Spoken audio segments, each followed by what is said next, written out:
Süper teşekkür ve desteklerinden dolayı Ümit, Yaşar, Sürücü, Selin, Sabahşen arkadaşlarımıza teşekkür ediyorum. Keselerine bereket. Hepinize merhaba arkadaşlar. Bu videomuzda Arçelik Piyano serisi çamaşır makinesinin rulman değişimini yapacağız. Kazanını keseceğiz. Makineyi sökeceğiz. Yeni rulmanları çakacağız.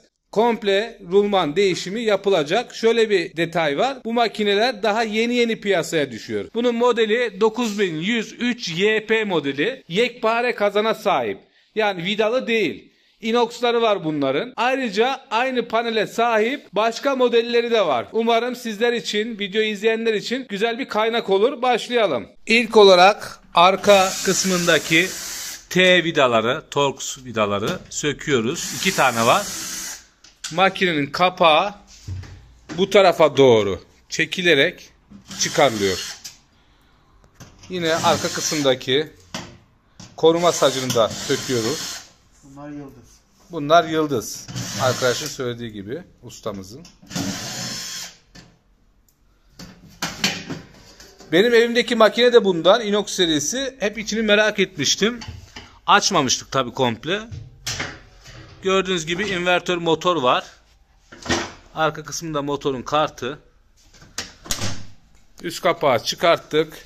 Makinesinin iç kısmını merak edenler için şöyle bir gösterelim. Kartımız. Ben de ilk defa görüyorum. Çünkü yeni düşüyor bunlar. 2 tane yayımız var burada. Şimdi ne yapıyoruz? Su pompa motorunun vidasını söktük.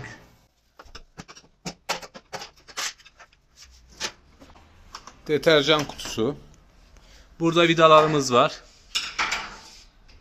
Mesela bu makinede fazla deterjan kullanılarak su taşması, köpük taşması sorununa yol açılmış.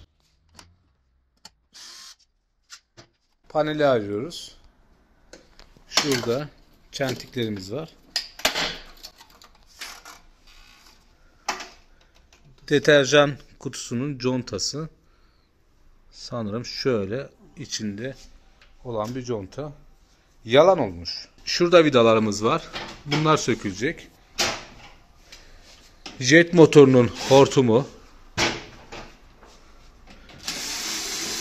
Bu kısımdaki vidalar Torx. Bunlar da Torx. Şu parçada kurtarılacak. Bahsettiğim gibi kazan vidalı değil. Yekpare kazan. Taşı çıkarıyoruz. Denge taşı.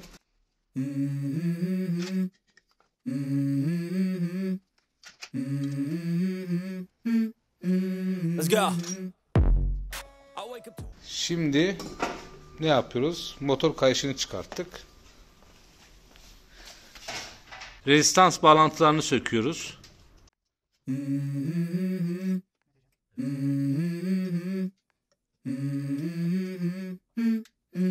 Let's go. I wake up to a little bit of drool on my pillow, feel like it's gonna be a bad day.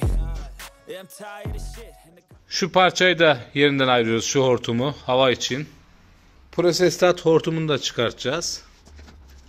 Bunun tekniği bakın oradaki delikten çentiyi itekleyerek çift taraflı çıkarıyorsunuz.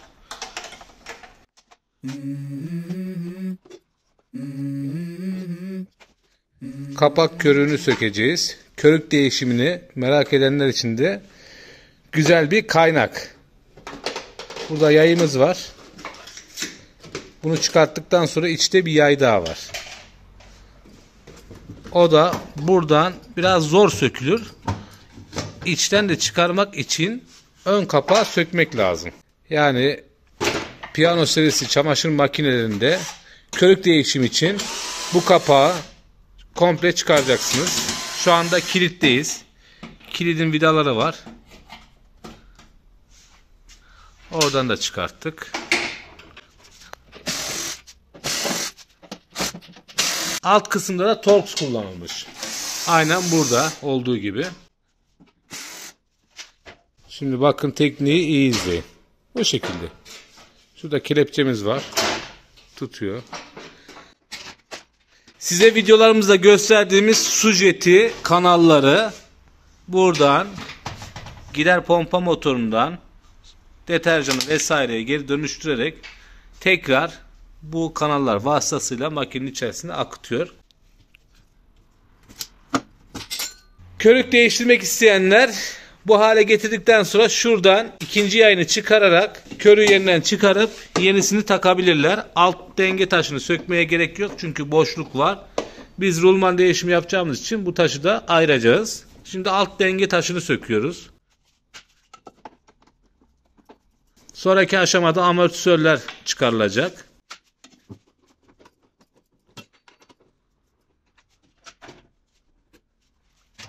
Gider pompa motoru. Güzel bir motor. 2 tane koymuşlar.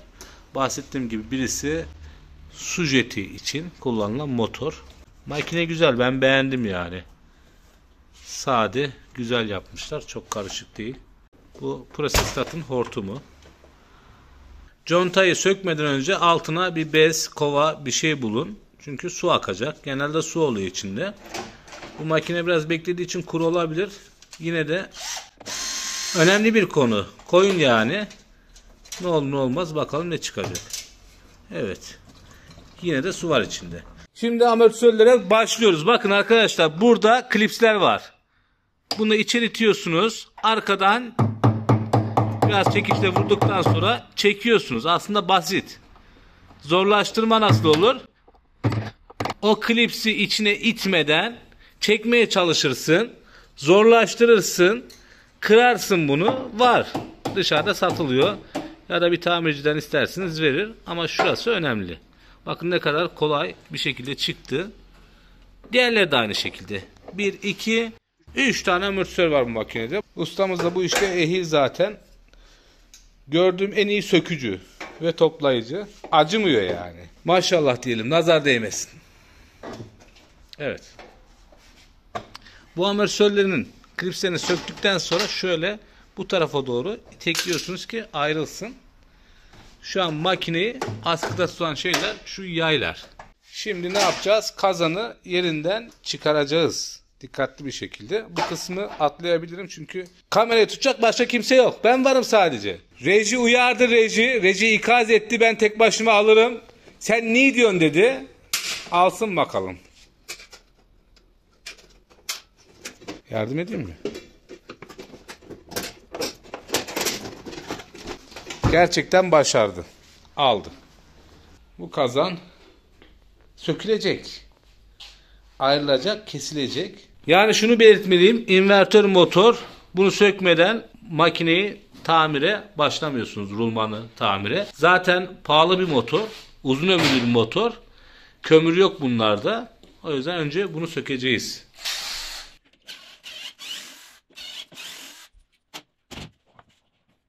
Şimdi böyle gelmiyorsa alttan tornavidayla şuradan bastırarak yukarı doğru kaldırınca gelir.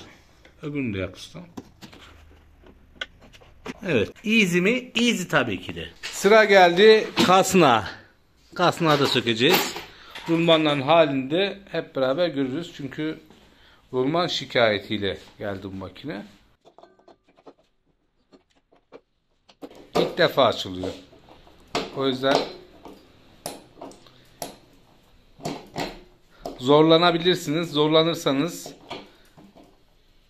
vidayı yalama yapmamak için, kırmamak için kaynak makinesiyle ısıtılabilir ya da kenardan vurarak vidaya ve hafif açma yoluna gidilebilir. Evet. Bakın rulmanı gördünüz mü? Pas oluşmuş. Yani bu rulman öter. Ötmeye başlar. Bu neden olur? Muhtemelen iç kısımdaki rulman daha kötü. Su gelip buralara kadar ulaşarak rulmanların yatağını bozmuş olabilir. Ya da fazla yük atıldığı için bir sıkıntı oluşmuş olabilir. Keçeden de kaçak yapmıştır. Kazanı kesme işlemi ise buradan yapılıyor. Şuradan bakın. Şu arayı görüyorsunuz. Buradan şöyle hızlı bir şekilde kesilerek yapılıyor. Kesim yeri burası. Altlar değil.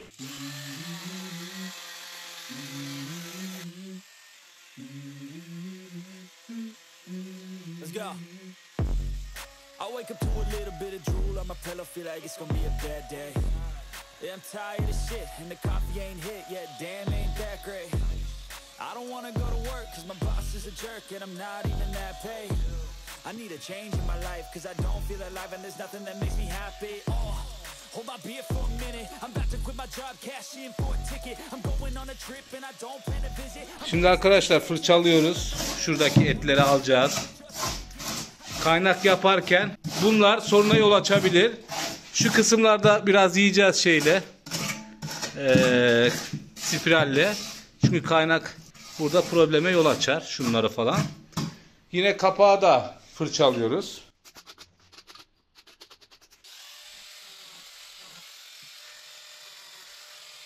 Şimdi arkadaşlar vidayı söktükten sonra bu kazan normalde şu pozisyondayken şöyle asıldığınızda gelmesi lazım.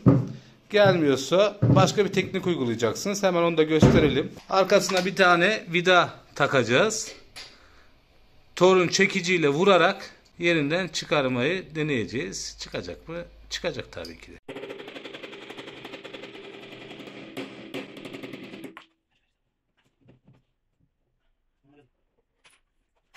Şimdi kazanı çıkarıyoruz.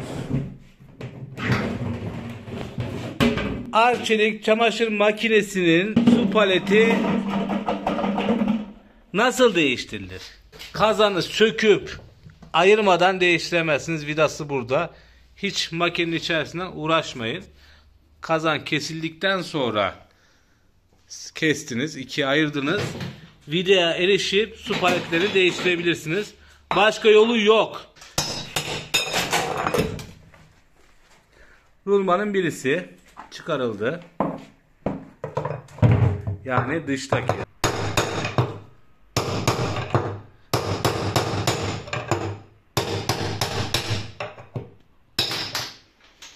Size bahsettiğim gibi dıştaki rulmana erişmiş biraz ama içteki kötüdür dedim. Neden? Yani buraya erişmesi biraz zor. Bakın gördüğünüz gibi içteki yalan olmuş. Yamuk bir de sanki. Bakın ne halde. Bu makinede büyük soruna yol açar. Zaten makinede çok iyi kullanılmamış. Çok kötü durumda. Sanki çamurun içine düşmüş gibi. Susuz çalışmış gibi. Taşıma suyuyla çalışmış gibi. Ne diyeyim bilemedim. Çok kötü. Gördüğüm en kötü makinelerden birisi. 10 yıllık makineler bile bu kadar kötü çıkmıyor. Bundan sonra ne yapacağız? Rulman bulup rulman çakacağız. Yaşar yani. Şimdi yeni rulmanları çıkarıp takacağız. Büyük olan iç kısma, küçük olan dış kısma. Ölçüsü neydi ustam? 5-6, 40-62 ohm. Ne o şimdi? 5-6 deyince millet anlamıyor. 6206 iç kısma. Aha. Keçeyle birlikte. Keçe de 40-60. Arka tarafı da 6205. 6205. Üzerinde yazıyor mu? Şu şekilde. Şu da keçemiz. Zaten kanalımızda rulman ölçüsü nasıl alınır? Bununla ilgili bir video çektik. Oradan da bakabilirsiniz.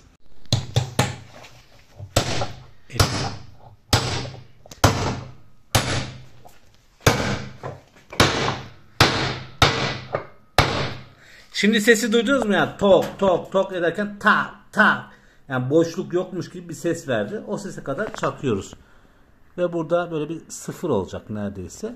Ama sese önem verin. Ses önemli. Arada metal boşluğu varmış gibi değil. Şimdi bir daha dinleyin sesi. Bakın. İlk vurulan ses.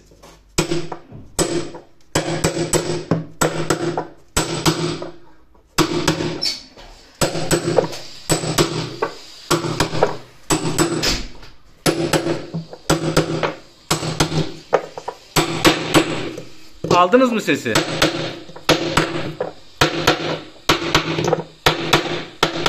Nasıl değişti? Değil mi? Yağdan kaçmayın. Kauçuk yağ. Kauçuklu gres diye geçiyor. Şu kısım da greslenecek. Burası. Şimdi makine çok kötü durumda. Diyeceksiniz ki bunu bir temizleyin bari.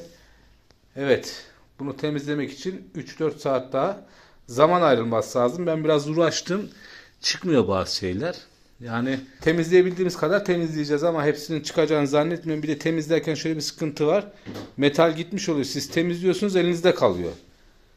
Yani masrafı sizin açınızdan büyüyor. Alacağınız para bile karşılamıyor artık. Ama olduğu kadar temizleyeceğiz. Bu keçeyi takarken ince nokta şu.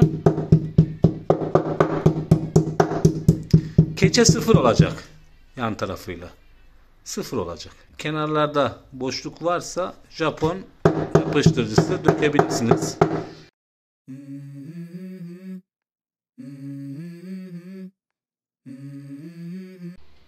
Evet, yerine oturtuyoruz.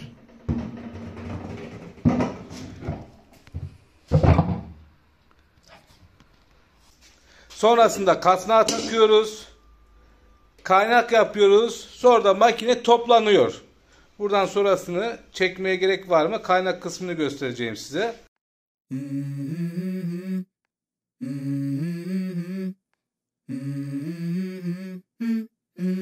Let's go. I wake up to a little bit of drool on my pillow, feel like it's gonna be a bad day. Yeah, I'm tired of shit, and the coffee ain't hit yet, damn ain't that great. I don't wanna go to work, cause my boss is a jerk, and I'm not even that... Arkadaşlar kaynak işi de bitti. Böyle bir işçilik çıkarttık. Kaynağı tamam. Bundan sonra takılacak, sonra çalıştırılacak. Su kaçağı yoksa ve rulmanlarda bağırma, çağırma, cığırtı, cızırtı yoksa bu iş olmuş demektir. Evet, rulmanlar değişti, makinemiz çalışıyor, sıkıntı, problem yok. Bu işlemi yaptıktan sonra makinenizin altını kurutun, tertemiz kupkuru olsun. Su kaçağı vesaire olursa buradan görebilirsiniz bunu. Kaçağı tespit edersiniz, kaynakta sorun vardır vesaire, tekrar sökersiniz. Bu kadar arkadaşlar. Videoma burada son veriyorum. Umarım faydalı, güzel bir video olmuştur. YouTube kanalımıza abone olarak destek verirseniz sevinirim. Başka bir videomuzda görüşmek üzere. Hepinize sağlıklı, mutlu, güzel günler dilerim. Hoşça kalın.